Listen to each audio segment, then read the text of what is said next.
네, 말씀드렸다시피 전 다이렉트 미들 한종훈이고요. 저희 이게 2월 자료긴 한데 원래 2월 말에 해야 되는데 뭐 MW수도 있었고 해서 3월 초에 진행되는 걸 좀 양해 부탁드립니다. 네, 매달 좀 진행하려고 하니까요. 오실 수 있는 분들은 같이 오셔가지고 저희가 또 이거를 또 이제 온라인에서 좀 올려놓으려고 해요. 그래서 좀 공유를 좀 해드리면 그래 기자분들한테 먼저 이제 공개를 해드리는 거고요. 나중에 일반인 분들한테 뭐 다시 소개가 되겠죠? 네. 예, 말씀드렸다시피 이제 뭐 안테나 보고서를 주로 이제 설명을 드리고요. 그리고 매달 이제 페스트 동향, 페스트 마스터라는 곳에서 나오는 미국의 페스트 동향을 좀 소개시켜 드리고, 그리고 뭐 저희도 기사 쓰긴 했지만 디즈니 인도 사업들 어떻게 정리되고 있는지 이런 것들 말씀드리고, 그리고 글로벌 시장에서 그 수요가 높아지는 한국 콘텐츠 뭐 이런 것들 간단히만 말씀드리겠습니다. 일단은 뭐 정확하게 말씀드리면은 글로벌 시장에서 한국뿐만 아니라 그 비영어 콘텐츠에 대한 이제 니즈가 늘고 있다. 이렇게 됐고 케이블 산업은 국내도 마찬가지고 미국도 조금 점점 더 어려워지고 있는 뭐 이런 일들이 벌어지고 있습니다. 그리고 스포츠들의 뭐 이슈가 많았었는데요. 뭐 한국 스포츠 쿠팡도 뭐 메이저리그도 이제 중계를 하지만 프로야구 티빙도 중계를 하면서 어, 그 이제 스트리밍 서비스들이 이제 스포츠로 본격적으로 차별을 하게 되는 뭐 이런 일들이 이제 진행되고 있습니다. 그리고 뭐 말씀드렸다시피 미국은 이제 스프루라고 하는 폭스 그리고 이제 워너 미디어, 그리고 디즈니 ESPN, 이렇게 해서 다, 모이게 되는, 어떻게 보면 어벤져스 스포츠 중계 채널들이 모이는 형태인데요. 뭐 이 형태들이 어떻게 진행되고 있는지 보이고, 그리고, 본격적으로 이제 티빙이, 그 한국에서 이제 스트리밍 서비스 광고 상품을 내놨기 때문에 이게 점유율이 어떻게 될지. 얼마 전에 코바코가 이제 한국 방송학회랑 계속 같이 해서 한 세미나가 있었는데 이 세미나에서 나온 발제자를 위주로 해서 좀 설명을 드리겠습니다. 네, 저희는 다이렉트 미디어랩이고요. 네, 많은 좀 응원 부탁드립니다. 네, 그 안테나가 2월 한 26일, 7일쯤에 이제 자료를 냈어요. 그래서 이제 그 State of Subscription이라는 자료고요. 그리고 2024년 2월에 그런 프리미엄 VOD, 프리미엄 SVOD는 이제 말 그대로 유료 구독형 그 시장을 말하는데요. 뭐 넷플릭스 같은 게 대표적인 거겠죠. 네, 그 2023년도 말로 보면 프리미엄 구독 서비스 시장 점유율은 한 이제 전체적으로 2억 한 4천만 명 정도 된다고 예상이 되고요. 그리고 지금은 이제 각 사업자별로 이렇게 점유율이 이제 뭐 정리가 되어 있는데 글로벌 시장입니다. 그 보시면 아시겠지만 사실 2019년부터 스트리밍 서비스는 이제 계속 성장을 해왔는데, 최근 들어와가지고는 스트리밍 서비스가 이제 증가율이 많이 떨어졌어요. 그래서 이제 그 10% 이제 전년도 대비 10% 이상 밖에, 원래는 뭐 초반에는 거의 아시다시피 2019년에는 이제 애플 TV 플러스나 디즈니 플러스가 런칭됐던 해니까 뭐 엄청나게 성장을 해왔는데, 계속할수록 성장률은 좀 떨어지면서 결정적으로 이제 2022년부터 시작해서 급격하게 성장률이 떨어지는 이제 계기가 보이고요. 뭐 그 이유는 아시겠지만 서비스들이 가격을 많이 떨어뜨리는 뭐 이런 일들이 벌어지고 거기도 또 주목해 보셔야 되는 게 그 넷플릭스의 점유율이 어, 사실 계속 늘어나다가 2021년부터는 조금씩 떨어지기 시작을 해요. 예, 아시다시피 이제 넷플릭스가 경쟁자들이 또 많이 늘어나 보니까 점유율이 계속 떨어지고, 앞으로 이제 그 2023년도부터는 조금 더 이렇게 색깔이 좀 다양해지잖아요. 이렇게 좀 더 경쟁이 좀 치열해지는 이런 시장으로 진행되고 있습니다. 그 이탈률은 점점 갈수록 늘어나요. 이탈률은 1000 레이트라고 그러는데 통신에서도 뭐 중요한 포인트로 속하고 있죠. 그래서 이제 그 평균 이탈률은 5.5%로 전년 대비 이제 0.8% 포인트 이제 증가했고요. 그리고 그러니까 피콕이 많이 좋아졌죠. 근데 이제 스타즈라든가 하는 이런 서비스가 이탈률이 높고요. 뭐 넷플릭스는 당연히 이탈률이 제일 낮습니다.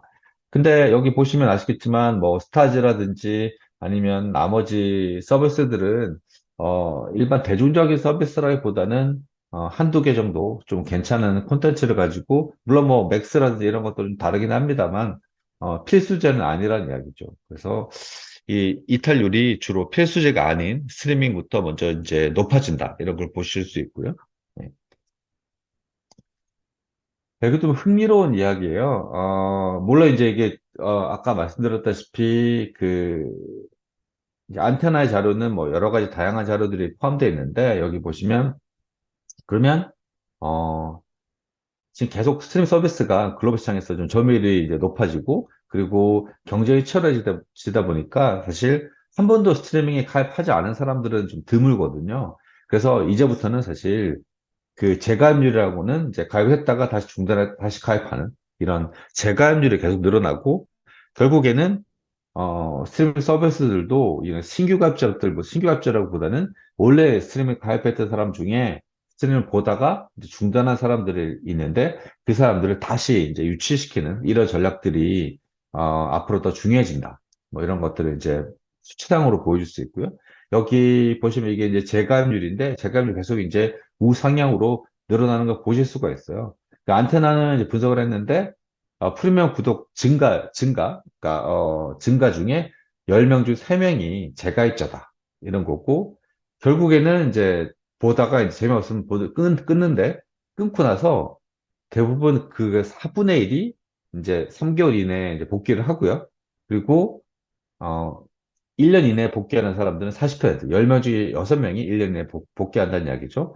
아니면 10명 중에 4명이 복귀한다는 이야기죠. 그리고, 어, 전체적으로 봤을 때 순증가율에 대해서 3분의 1은 또 재구독하는 거고, 예, 이 재구독률이 제일 많은 가입자는 애플 TV 플러스입니다. 근데 애플 TV 플러스는 뭐 국내에서 그렇지만 미국에서도 그 상당히 퀄리티가 높은 최근에 또 마스터 오브 에어라는 뭐 재밌는 이제 미드를 내놨죠.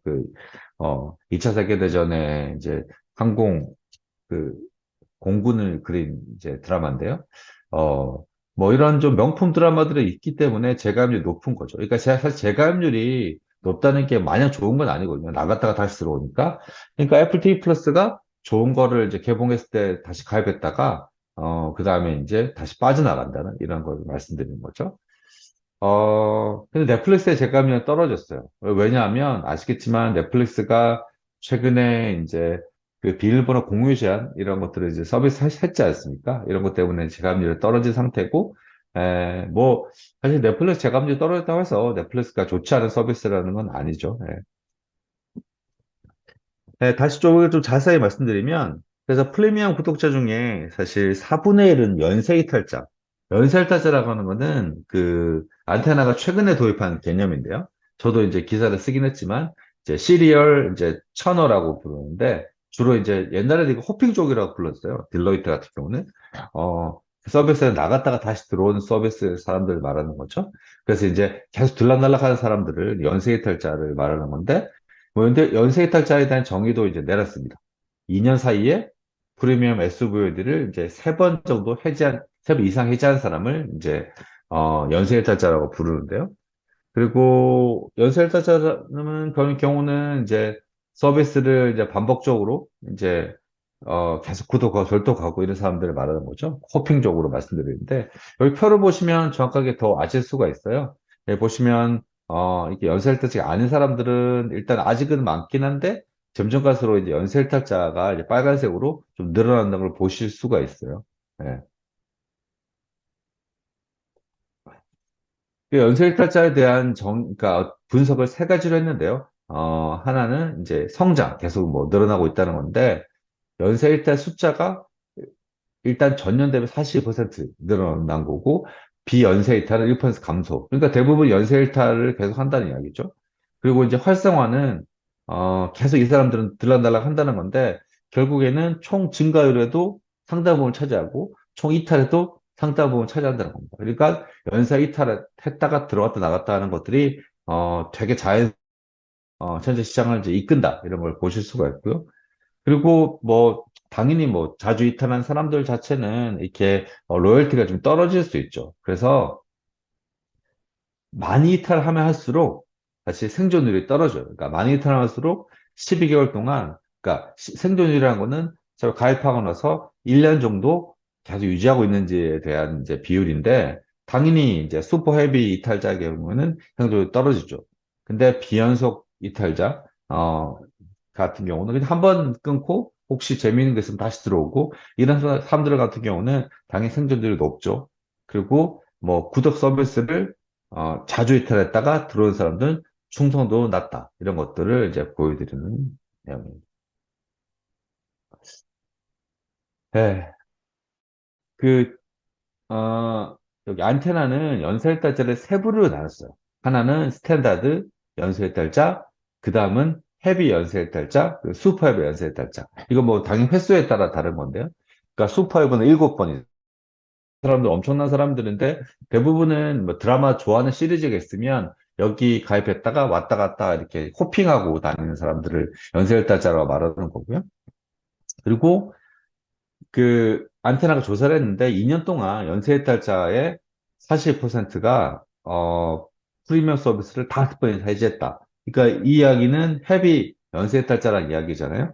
그리고 19%는 이제 슈퍼 헤비죠. 7번 넘게. 결국에는 한 10명 중에 4명은 5번 이상, 5번 이하로 이제 해제했다는 이야기고, 근데 숫자는 또 이제 1200만 명이나 돼서 절대로 적은 숫자는 아니죠. 아까, 근데 여기서 이제, 그, 나중에, 이제, 저희 사이트 가셔도 이제 보실 수가 있는데, 안테나 자료는. 이거 이제, 그 가입자랑 계정이랑 헷갈리시면 안 돼요.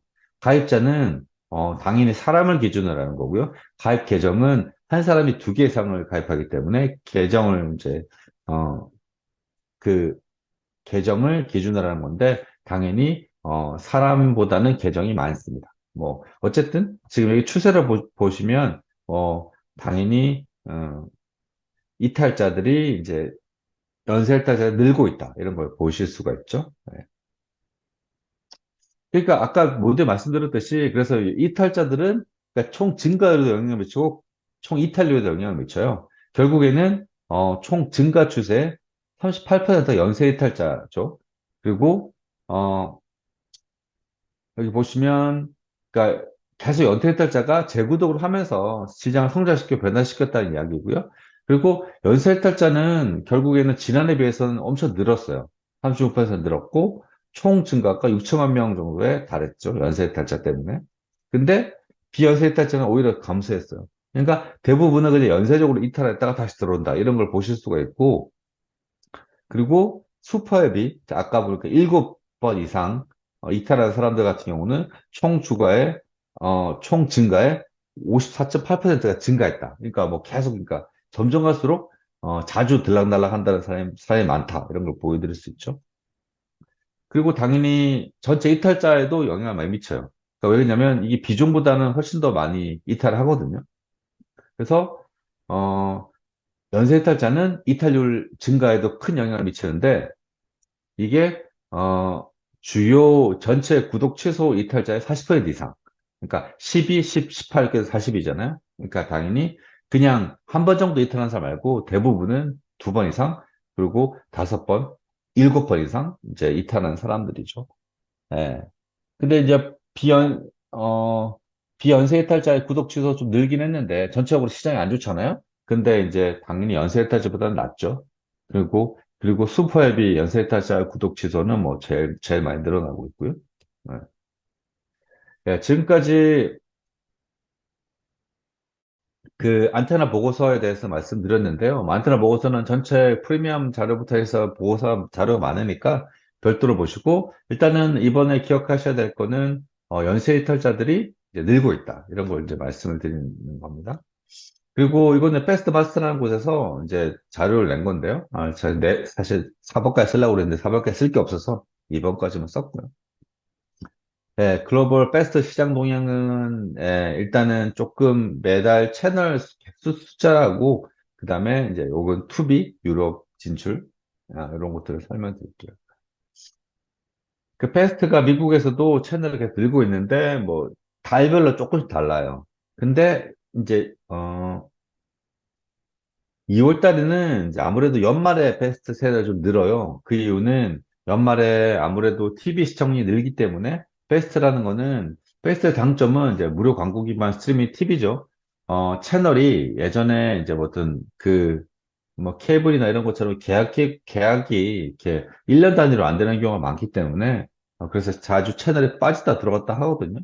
그래서 연말에 채널이 늘었다가 이제 나중에 채널이 줄어드는데 2월 달에는 채널이 줄었죠. 근데 사실 이렇게 채널이 줄어든 거는 지난해 이후로는 조금 많은 폭이 줄기도 했어요. 그래서 이제 조금 더 몇 개월 정도 더 봐야 되겠지만 미국도 패스트 채널이 조금 더 조정이 되는 거 아닐까. 그래도 뭐 미국은 2,000개 이상 계속 2,000개 넘냐 안 넘냐 그걸 뭐 계속 따져왔었거든요.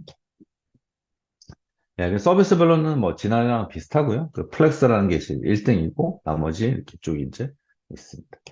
그리고 여기 보시면 아시겠지만 여기가 그러니까 프리 스트림이라는 거 있는데 이거는 이제 우리나라에서 치면 그냥 슬링 TV 그 디렉 TV가 하는 위성 방송이 하는 페스트거든요. 위성 방송이 해외에서 조금 많이 해외에서도 위성 방송이 좀 쉽지 않으니까 패스트 채널들 많이 운영하면서 조금 시장을 이렇게 보는 그런 스타일입니다. 그리고 이거는 영어랑 비영어 콘텐츠가 얼마나 있는지를 이제 비교를 한 건데요. 당연히 비영어가 이제 스페인어가 제일 많죠. 스페인어가 제일 많지만 조금씩 계속 이제 비영어 콘텐츠가 늘어나고 있다. 이런 거 보여줄 수 있고요. 근데 그리고 이제 독점 콘텐츠가 뭐 이 정도로 보입니다. 그러니까 독점들을 이제 사실 독점 조금 줄고 있고 공유가 늘어나는 거긴 하죠. 그리고 한때 지금도 마찬가지긴 한데 그러니까 싱글 IP 그러니까 하나의 콘텐츠로 쭉 이렇게 채널들 이어가고 있는 싱글 IP 콘텐츠들이 원래는 조금 늘었다가 최근에 싱글 IP가 좀 줄어들고 있는 형태긴 해요. 최근에 아까 모두에 말씀드린 채널이 좀 줄어든다고 했잖아요. 채널 줄어드는 거에 상당수가 싱글 IP 채널을다가 이제 낮추는 이런 것들을 보여드릴 수가 있죠. 네, 그리고 여기 이제 하나 사업자를 가지고 왔는데요.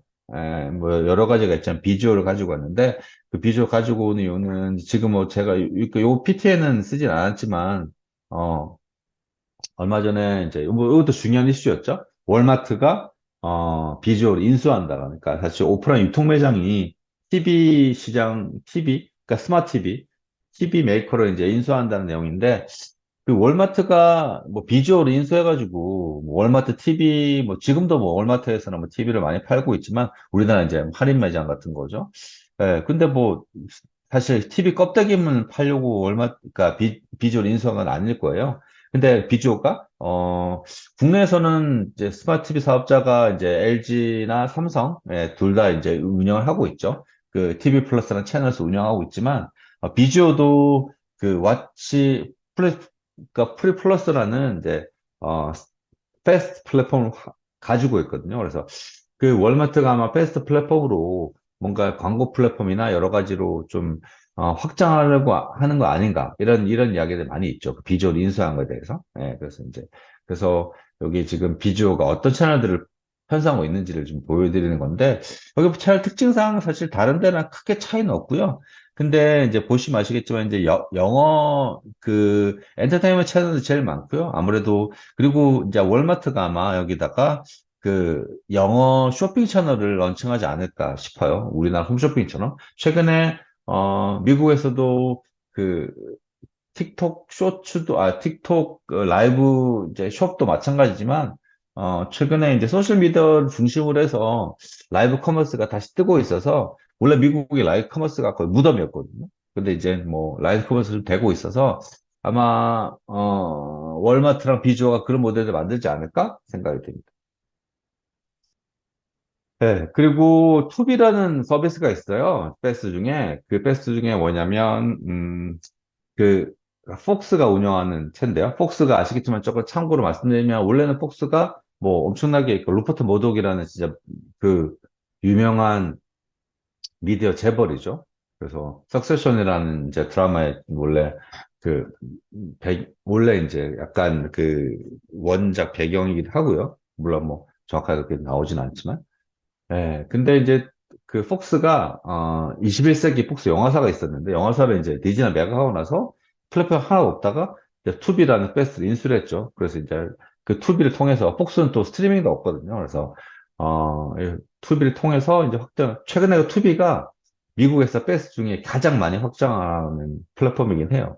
그리고 최근에 한국 콘텐츠도 많이 편성하고, 그리고, 이런 젊은 세대를 위한 콘텐츠들을 많이 편성을 해서 제일 좀 적극적으로 많이 봐야 되는, 이게 지금 보시는 게 그, 이제 실제 이제 투비의 이제 UI인데요.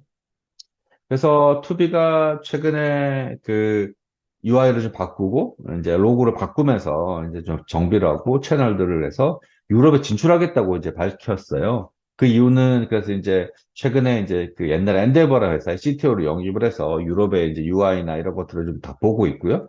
그리고 뭐 2월말 현재 이제 그뭐 투비가 지금 또 인기가 있는 거는, 미국에서 패스트 중에는 아마 가장 많은 채널들하고 가장 많은 콘텐츠를 서비스하고 있는 거 아닌가라는 생각이 듭니다.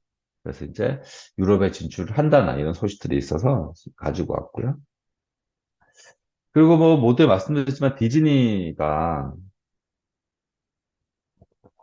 아시겠지만 디즈니가 2019년도에 스트리밍 서비스 디즈니 플러스를 내놓고 글로벌 확장을 계속해 왔는데 그 지금 뭐 2억 명은 안 되고 1억 명, 그러니까 뭐 1억 명 정도, 1억 명에서 좀 많죠. 그 정도 이제 서비스를 하고 있는데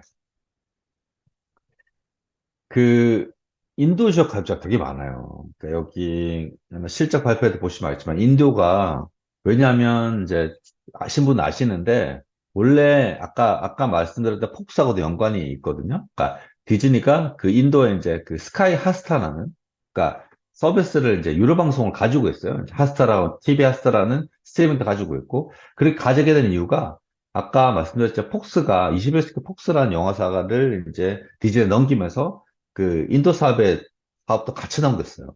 그래서 인도 사업에 대해서 이제 사실 스트리밍 서비스, 그래서 이게 전용이 돼서 지금 이제 그러니까 여러분이 이제 한국에서 보시는, 그러니까 스타라는 그런 어떤 디즈니 안에 있는 그런 그러니까 로컬 콘텐츠를 편성하는 그런 서비스가 하나 있는데, 그 서비스 전신이죠.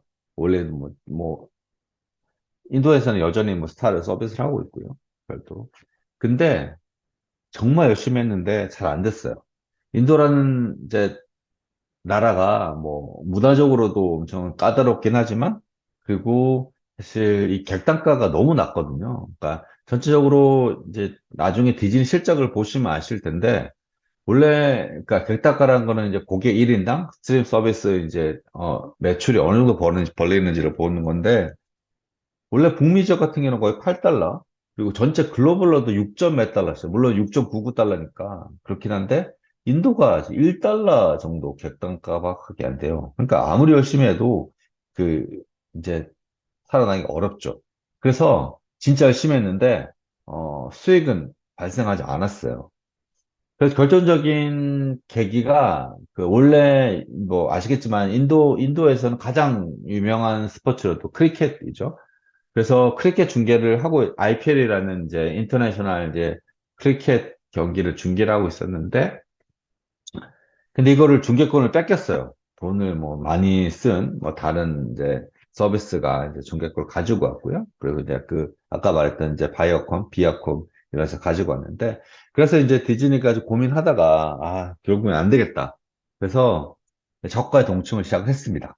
그래서 얼마 전에 그 일본 뭐 인도의 아주 억만장자죠. 그러니까 무케스 안바니가 운영하는, 그러니까 릴라이언스 인더스트리즈. 그러니까 릴라이언스 인더스트리즈는 뭐 스마트폰 사업도 하지만, 그러니까 그 바이오컴, 비아컴 이제 18이라고 하는 파라마운트 플러스랑 같이 합작 회사인데요.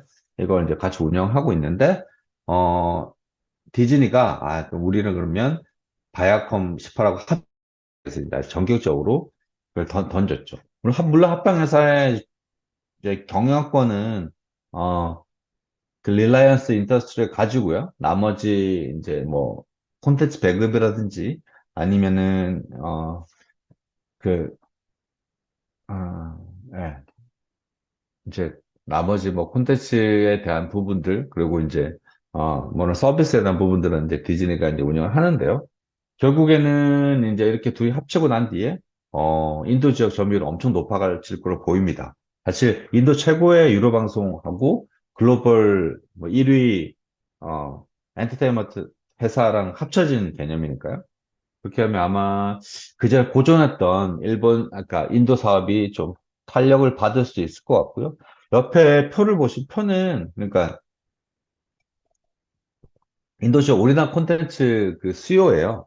보시면 아시겠지만, 뭐, 사실 넷플릭스나 이런 것들 여전히 있지만, 음, 그 지라고 하는 서비스, 아까 말씀드렸듯이 이제 이것도 새로운 로컬 스트리밍이고요. 예. 그러니까 보시면 아실 텐데, 결국에는, 그, 디즈니 점유율이 너무 낮죠. 그래서 이제 사실 디즈니 점유율을 끌어올리기 위해서 최소 넷플릭스 정도 끌어올리기 위해서 합작사를 선택했고요. 이것도 좀, 지켜봐야 되는 상황입니다. 그리고 이제 빨리 넘어갈게요. 예, 어차피, 예. 아까 말씀드렸듯이 글로벌에서 이제 비영업 콘텐츠에 대한 수요가 좀 늘고 있고요. 그래서 이제 이건 안테나라는 곳에서 이제 서비스를 했는데, 결국에는 이제 미국 내에서도 이제 최근에 50% 이상 성장했고, 최근에는 이제 그 메나 지역이라고도 하죠. 그래서 이제 유럽과, 그러니까, 아프리카, 이런 데서도 이제 비영업 콘텐츠에 대해서, 증가를 하고 있죠. 그래서 아시아 콘텐츠는, 수요와 공급이 모두 증가하고 있고요. 네, 여기서 보시면 아시겠지만 아시아 콘텐츠 중에서는 사실 증가하는 건 다 두 개입니다. 일본이랑 한국. 근데 아직까지는 물론 요즘에 뭐 중국 콘텐츠도 뭐 늘고 있지만 뭐 가장 가파르게 증가하는 거는 일본이랑 한국인데 일본은 조금 수요가 꺾였고 그다음 한국은 수요가 지금 여전히 꾸준히 늘어나고 있죠. 예. 근데 그 중요한 거는 이제 일본은 사실 애니메이션 이제 비중이 너무 높다는 거예요. 그래서 이제 사실 채널 다양성이나 콘텐츠 다양성 봤을 때 한국이 훨씬 더 앞서 있다. 이런 걸 보실 수가 있고요. 네. 그리고 이제 약간 좀 숨을 좀 돌리면요. 뭐 이게 이제 최근에도 이번 주에도 실적 발표된 이제 사업자들을 말씀을 드리는데 일단 제목을 파라마운트와 K 스트리밍의 공통점이라고 사실 뽑아봤어요. 왜 이렇게 했냐? 물론 파라마운트랑 K스트림은 전혀 다른 회사죠. 아무 관련이 없죠. 그렇지만 그 파라마운트도 물론 오리지널도 많이 있지만 최근에 이제 저는 그 파라마운트에서 나오는 어 약간 쿵푸하는 뭐 이런 그런 애니메이션이 있는데 이제 타이거 견습생 뭐 이런 내용인데 그걸 되게 재밌게 보고 있고요. 네.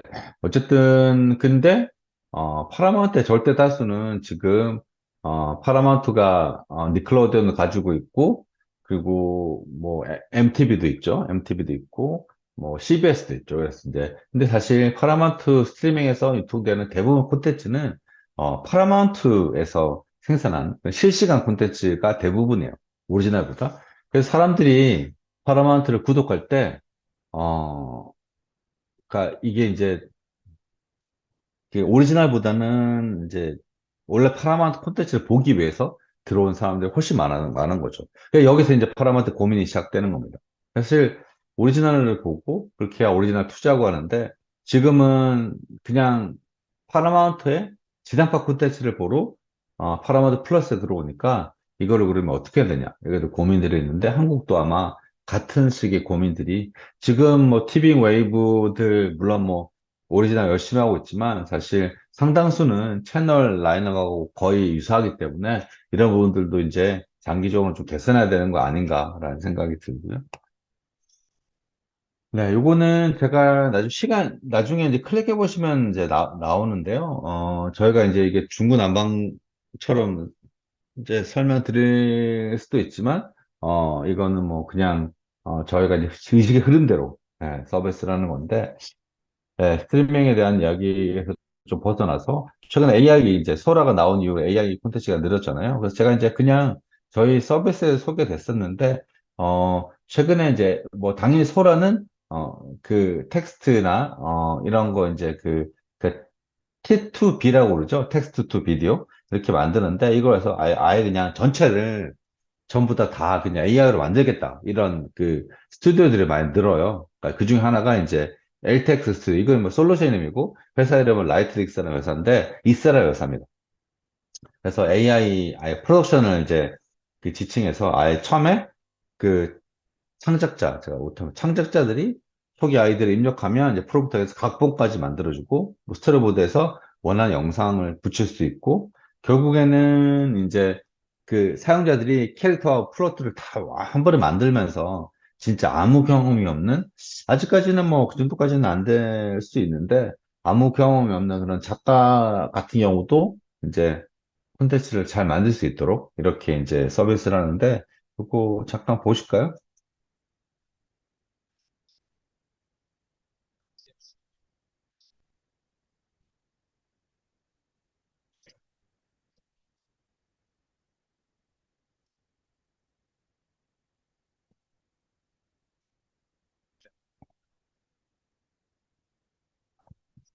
이렇게 뭐 그냥 보실 수가 있죠.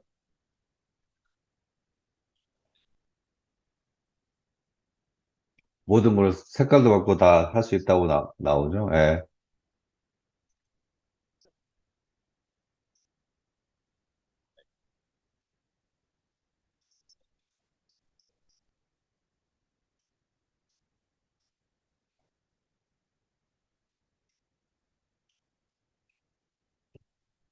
네. 이렇게 해서, 예. 다시 이제, 다시 돌아가면요. 예. 네. 그러니까, 이런 식의, 콘텐츠들이 좀 다시 늘고 있고요. 그러니까 그래서 AI 그 프로덕션들이 이제 앞으로 이제 좀 조금 더 활성화되지 않을까 생각이 듭니다. 그래서 뭐, 예. 그러니까 지금 소라 같은 경우는 이제, 어, 소라 같은 경우는 사실 그 이게 요소 기술들인데 이런 것들을 확장시켜서 그 예, 확장시켜서 그 전체적으로 이제 AI로 모든 이제 방송들을 이제 다 이제 만들 수 있는 모든 콘텐츠 만들 수 있는 뭐 그런 식으로 많이 확장이 될 것 같고요. 이게 지금 잠깐만요. 다시 돌아가려면 어떻게 되나? 어, 다시 쉐어를 해야 되나요? 잠깐만요. 다시 한번 보겠습니다. 쉐어가 아니구나. 네. 이게 한번 나가면, 정말, 아, 죄송합니다. 다시, 제가 한번, 네, 여기 다시 하면 되겠죠? 네. 네. 그래서, 그 뒤에 이제 그 싸가라는 그 솔루션도 비슷한 솔루션이고요. 여기는 저희도 인터뷰한 적이 있어서 아마, 보신 분들도 있으실 거예요. 여기는, 어, 여기도 이제 사이버필름이라는 회사가 만든 솔루션이고요.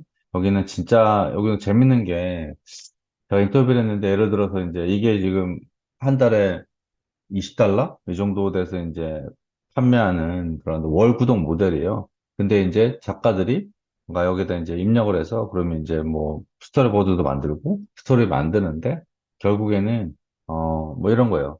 금발이 너무해 시즌 2를 만든다. 그러면 이제 이 AI가 금발이 너무해를 이제 학습해가지고 사실 어, 이런 이제 각본들을 이제 내는 거거든요.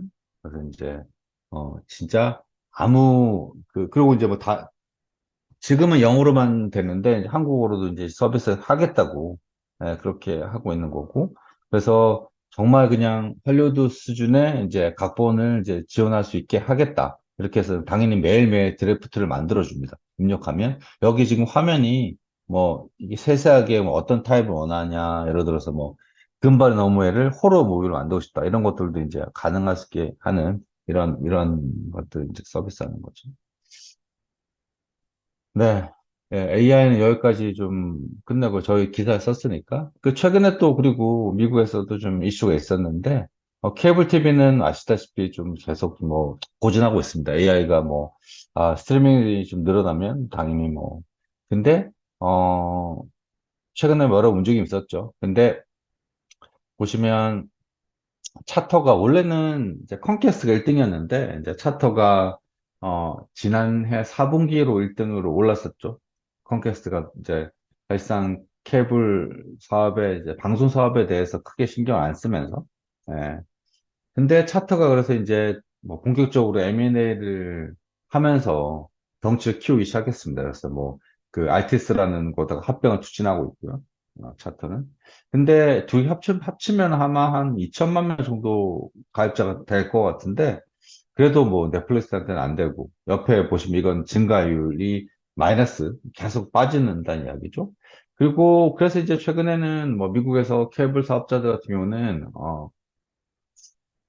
그 케이블을 포기하는 사업자들이 되게 많아요. 그러니까 특히 방송을 포기하는 사업자들도 있고 케이블을 포기하는 사업자들도 있는데 최근에 아주 큰 회사였죠. 그 TV 재팬이라는 NHK가 운영하고 있는 그런 케이블 채널인데요.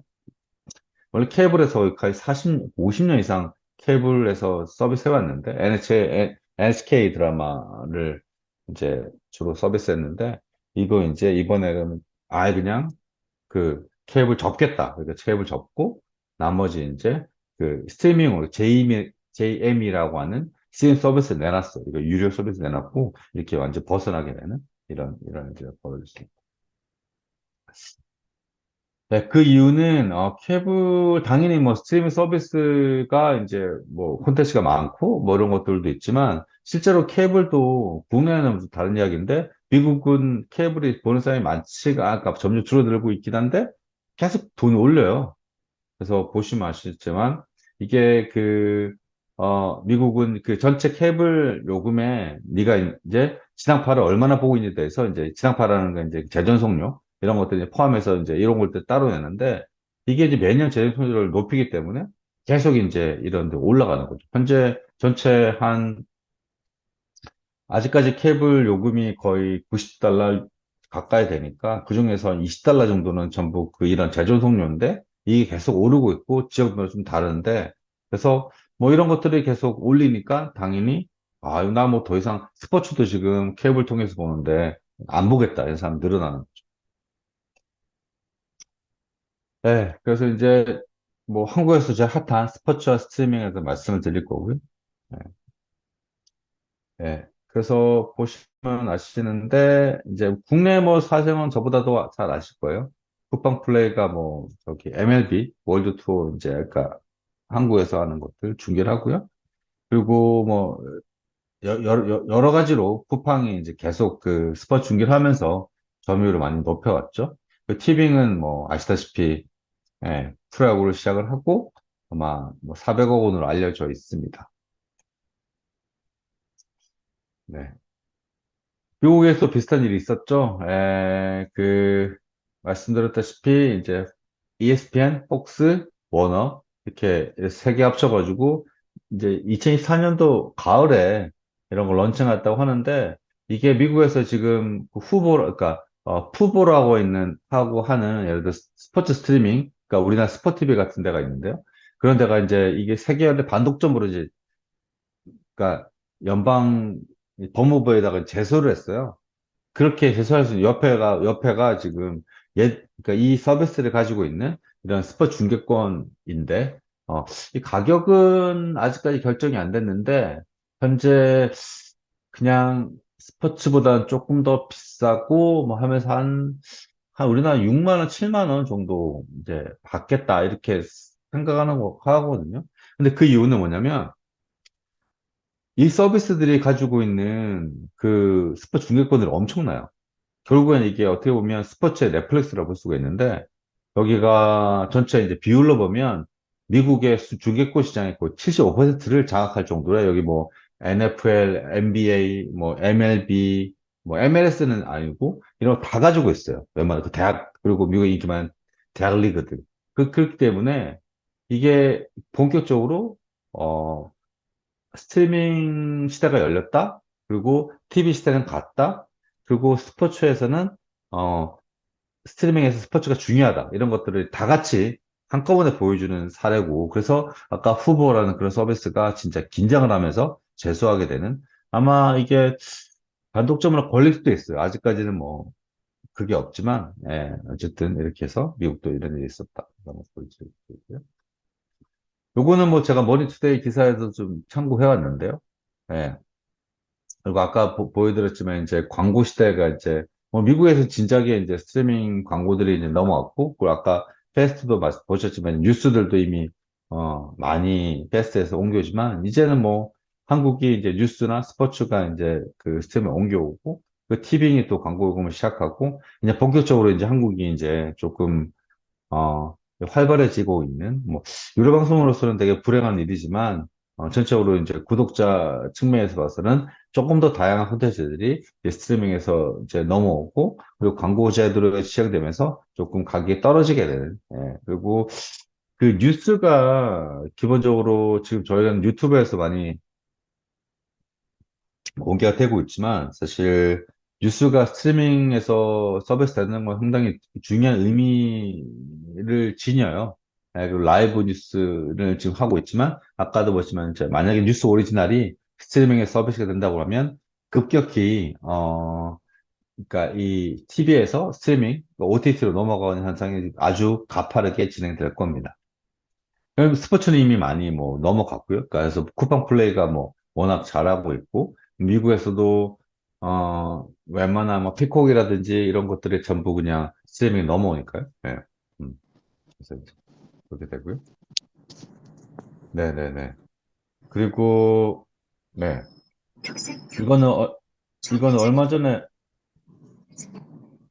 얼마 전에 진행했던 예, 얼마 전에 진행했던 그 방송학회랑 이제 코바코랑 진행했던 세미나예요. 세미나인데 여기서 이제 뭐 내용들은 이제 이거 보도가 많이 됐었고요. 그 읽어보시면 되시는데 결국에는 이제 그 스트리밍에서 그 패스트나 스트리밍, 그러니까 모바일에서 그 광고가 어떻게 이제 반영이 될 거냐 이런 것들을 이제 했는데요. 결국에는 이제 코바코 뭐 아직은 코바코는 뭐 지상파들만 뭐 판매를 하고 있지만, 그래서 이제 이 광고 매체로서의 이제 OTT나 팟캐스트가 중요하게 될 거다 이런 것들을 말씀드렸는데 제가 자료를 조금 따왔는데 요거는 이제 그때 발표됐던 자료들을 이제 이건 이제 이거 코바코 연구원 분이 이제 발표하신 자료인데 결국에는 OTT 이제 스트리밍에 대한 광고 효과를 어떻게 보냐 광고주들한테 물어봤는데 당연히 90% 이상이 이제 긍정적으로 이제 프리롤, 미드롤 이런 것들, 그러니까 결국에는 지금 뭐 TV 광고에 대한 그 부정적인 인식이라기보다는 TV 광고도 확장성이 떨어지고 있고 모바일에 대한 이제 광고 니즈들이 늘고 있는데 그중에서도 사실 스트리밍은 가장 중심에 있는 거죠. 그래서 확장 가능성도 당연히 90% 이상. 그래서 뭐 프리롤, 미드롤, 새로운 광고들 어쨌든 계속 이제 확대하면서 광고가 늘어날 것 같은 생각이 들고요. 그리고 또 재밌는 설문이라서 가지고 와봤습니다. 그리고 결국에는 이제 광운대 김상현 교수님이 이제 분석을 하신 건데요. 그러면 광고용 요금제에서 이제 프리미엄 구독자, 이제 주로 이제 유료 구독자들이 이제 어떻게 광고를 이제 갈아탈 거냐 이런 것들 말씀드렸는데 결국에는 이제 광고 시간 얼마냐, 그리고 광고 할인율이 얼마냐, 뭐 위치나 이런 건데 이거 보면 뭐 보상들이, 그러면 보상은 당연히 그 가격이 싼 거겠죠. 근데 재밌는 건 재밌는 광고, 아마 그 모바일로 하면서 좀 더 색다른 광고들이 나오지 않을까 이런 것들 기대를 하고 있는 광고 계층들이 있는 것 같아요. 그리고 사실 어떻게 보면 사업자들한테 이게 더 중요하죠. 결국에는 그러면 이제 어 광고 상품을 가입할 거냐 했을 때 실제로 뭐 이제 가입 의향이 뭐 상당히 높은 걸로 많이 보여요. 그리고 전체 프리미엄 구독 중에 거의 뭐 가입하고 싶은 편이다. 절반 가까이가 이제 매우 가입하시던 절반 가까이가 이제 가입하고 싶은 편이다라고 얘기를 하고 있으니까요. 앞으로 늘어날 가능성이 크다 보실 수가 있고요. 네. 이 광고 요금제도는 아마 앞으로 조금 국내에서 영향을 많이 미치니까 좀 보시면 될 것 같고요. 그리고 이거는 뭐 마지막으로 이제 뭐 기사도 많이 쓰셨겠지만, 결국에는 이제 글로벌 진출할 때, 이제 그러니까 지금 아시겠지만 이제 문체부, 뭐 과기부, 뭐 방통위가 스트리밍 서비스에 대해서 이제 앞다퉈서 이제 지원이나 규제를 좀 도입하려고 하는데 이번에는 이제 문화부가 나선 형태입니다. 그래서 이제 어, 핵심은 최근에 코코아 이제 해외 소송 사례도 보셔서 아시겠지만, 뭐, 결국에는 이제 IP를 이제, 스트리밍 서비스들이 이제 가면서 이 콘텐츠들을 어떻게 이제 해외에 진출시킬 거냐 이렇게 했을 때 어, 여기 이제 문자 보니까 당연히 제작사 쪽에 사이드에 있는 거 제작사들이 이제 그 스트리밍 서비스랑 이제 저작권을 공통으로 이제 공동으로 보유하면 제작비를 이제 지원하는 방식대로. 결국에는 제작비 지원하는 방식이, 스트리밍 서비스 플랫폼들은 또 좋아하니까 그렇게 한 거고요. 에, 결국은 이제, IP의 중요성들이 점점 갈수록 이제 한국도 그렇고 글로벌 진출에서도 지금 중요해지고 그리고 예전에 지금 패스트를 사실 겨냥하는 건데, 예전 한 콘텐츠들 인기가 많다 보니까, 리마스터링, 이런 것들도 많이 지원하고, 결국에는 이렇게 지원책을 보시면 아시는데, 해외 쪽에 진출하고 할 때, 이 국내에서는 이제 스트리밍 서비스가 답이 없다는 게 좀 이제 보이기 시작하고요. 워낙 또 국내에서는 또 지금 가계 인하 이슈들도 많기 때문에, 에, 문체부가, 지금, 그러니까 과기부도 지원하고 있지만 이제 이제 그 콘텐츠 지원 예산 같은 경우는 사실 조금 애매한 부분이 있었거든요. 그래서 문화부가 좀 많이 해외 진출 지원하게 하는 뭐 이런 것들을 이제 서비스를 하고 있습니다. 네, 뭐 자료들 제가 뭐 국내 이슈들은 조금 약간 뭉개서 말씀드렸고요. 그래서 예, 지금 저희 뭐 연락처랑 이렇게 서비스 해드리고요. 그래서 이제 지금까지 네, 그 지금까지 설명을 좀 드렸고요. 혹시 잠깐만요. 질문이 있으시면 제가 질문이 하나 있으시네요. 그래서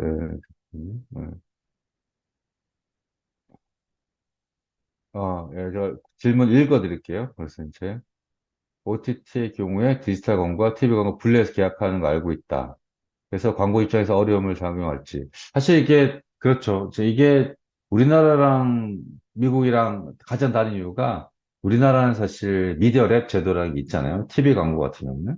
뭐, 이제 그러니까 당연히 그게 관행적으로, 특히 지상파들 같은 경우는 이제 뭐, 미디어 랩법 때문에 이제 스트리밍 광고를 직접 팔지 못하죠. 랩을 통해서 이제, 그리고 이제 코바코도 이제, TV 광고 랩만 팔고 있는 거니까, 지금은 본사가 모바일 광고를 팔고, 그 다음에 이제 코바코는 또 이제 또 TV 광고를 파는 쪽으로 오는데 광고 입장에서는 상당히 이게 전체적으로 광고주는 지금 싱글 아이디로 해가지고 자기 광고가 그러면 어떤 오디언스들한테 떻게 반영하고 이런 것들을 제일 많이 파고 싶어 하는데 이게 가격 측면, 특히 미디어 믹스 측면에서는 당연히 통합 판매를 하면 가격도 좀 싸지고 그래도 가격 측면에서 그렇지만 실제로 광고 효과 측면에서도 그러면 실제 오디언스가 TV에서 보는 오디언스, 그리고 광고에서 보는 오디언스가 다른 건지 안 건지 파악이 너무 어려워요. 그래서 사실 뭐 그런 측면에서 물론 CJ나 뭐 기본적으로 이제 이런 미디어랩에 적용받지 않는 사업자들 같은 경우는 이제 통합 판매를 이제 뭐 넷플릭스도 마찬가지겠죠. 통합 판매를 하고 있지만 지금 기존에 이제 레거스 미디어랑 그러니까 스트리밍이랑 같이 운영하는 사업자들이 이렇게 따로 판매하는 것도 어렵고 만약에 또 그러니까 관행적으로 지금 질문하셨듯이 관행적으로 또 따로 계약하는 부분들이 있긴 한데 이런 부분들은 이제 점차적으로 아마 같이 묶는 방식으로 서비스가 되지 않을까 생각이 듭니다. 그래서 뭐 지금 결론적으로 말씀드리면 어려운 상황이긴 하죠. 지금은 여러 가지로 이제 광고주 입장에서는 네. 네. 지금 또 질문이 또 오셨네요. 그래서 제가 질문 읽어드리면요. 네, 뭐, 맞는 이야기, 제가 읽어드릴게요. 그래서 이제, 문체부와 콘진원이 이제, OTT 계약서를 체결한 거는, IP를 제작사하고, OTT가 공동 보유하게 하는데, 이게 제작사에게 OTT가 투자 실패를 이제 공유하게 하는 게 아닐까, 뭐 이런 것들에 대해서, 네. 이게 좀 약간 사실 애매한 부분이 있죠. 말씀하신 대로 사실 물론 이제 이 제작사 입장에서 봤을 때 이렇게 해야, 제작비를 지원해 준다 했을 때 당연히 이제 제작사가, OTT가 이제 뭐, 당연히 플랫폼들이 이제 부담해야 되는 그런 어떤 투자 실패들, 뭐, 영화는 당연히, 영화사가 이제, 그러니까 영화사가 이제 당연히, 어, 그, 그 투자 실패에 대한 부분들을 많이 이제 부담을 하죠. 네, 근데 이제 이게 2차 시장, 근데 이게 또 조금 다른 게, 이게 원래 이제 영화 같은 경우는, 영화사가 있고, 제작사가 있고, 어, 이 유통회사가 있죠. 그리고 이제 극장이라는 게 있는데, 이게 지금 문제는 이제 이 OTT라는 거는 이 극장하고 유통사라고 같이 이게 붙어 있다는 게 좀 문제예요. 그렇게 보면, 제작사가, 어, 이게 이제 뭐 결국에는 IP를 가지는 게 좋긴 하죠. 좋게 투자 실패도 있지만 사실 성공했을 때는 또 IP를 또 가지는 게 좋긴 한데 이 결론적으로 말씀드리면 이런 계약 방식이 이제 아예 나쁘지는 않은데 이 30억 가지고 너무 작은 거죠. 어떻게 보면 어 그 문체부가 지원하려면 훨씬 더 많은 비용을 지원을 하면서 이런 방식을 좀 이렇게 유도를 하는 게 맞다고 봐요. 이게 결국에는 미국에서도 지금 넷플릭스라든지 예전에 사실 미국은 아시겠지만 반독점법 때문에 극장이 사실 배급사를 못 가지게 했었거든요. 지금은 넷플릭스라는 게 등장을 하고 하면서부터 지금 극장하고 어떻게 유통사랑 같이 붙어 있는 개념인데 그렇게 했음에 불구하고 IP가 훨씬 더 중요해지거든요. 뭐냐면 지금 뭐 극장하고 바로 이제 협의가 안 되니까. 그런 측면에서 이제 문체부가 뭐 그 제작사들한테 IP를 가지게 하는, 그러니까 뭐 이런 어떤 투자 실패에 대한 부분들은 이제 지금 기자님들이 지적하신 부분이 맞고요. 근데 제작사들의 이제 IP를 하게 하는 이제 플랫폼이 아닌, 특히 국내 토종 OTT가 아니고 오히려 넷플릭스한테 같은 요구를 해야지 되는 거죠. 원래 나중에는. 물론 이제 이건 사적 계약 관계이기 때문에 100% 이제 못하겠지만, 그런 부분에 있을 때 이런 움직임들은 저는 개인적으로는 긍정적으로 생각을 하고 있고요. 대신 이제 이런 것들이 이제 국내 OTT뿐만 아니라 글로벌 OTT한테 좀 이렇게 지원할 수 있는 이런 금액을 좀 늘리는 이런 일들을 이제 좀 확대해야 된다 이렇게 생각을 하고 있죠. 네. 네. 네, 오늘 뭐 바쁘실 텐데 좀 들어주셔서 감사하고요. 지금 뭐 많이 못 들어오셔가지고 오늘은 제가 혹시나 뭐 관심 있으신 분들은 또 이제 이거를 또 저희가 이제 뭐 유튜브에도 올려가지고 조금 더 질문을 받으려고 하고요. 그리고 이제 이 자료들은 이제 오늘 들어오신 분들한테는 다 공유를 드릴 거예요. 공유를 드리니까 주로 이제 이것도 들어오시면 특전이니까 그냥 유튜브는 공개라도 뭐 자료들은 그냥 오신 분들한테만 이제 드리려고 하고 있고요. 그래서 매달 조금 힘들지만 뭐 이슈들을 좀 같이 정리하는 측면에서 말씀을 드리려고 하고요. 그러니까 질문이 없으시면 제가 이 정도로 마무리를 할까 합니다. 그리고 예, 한참 오후 시간에, 지금 저희 새벽 1시인데요. 오후 시간에 들어주셔도 감사하고요. 그리고 혹시 질문이나 아니면 뭐 궁금한 점, 혹시나도 지금 이렇게 질문하셨듯이 이야기 같이 나누고 싶은 게 있으시면 언제든지 이제 말씀 주시면 저희가 또 공유를 하겠습니다. 그럼 뭐 말씀을 드려서 감사하고요. 저는 다이렉트맨 한정훈이었습니다. 감사합니다.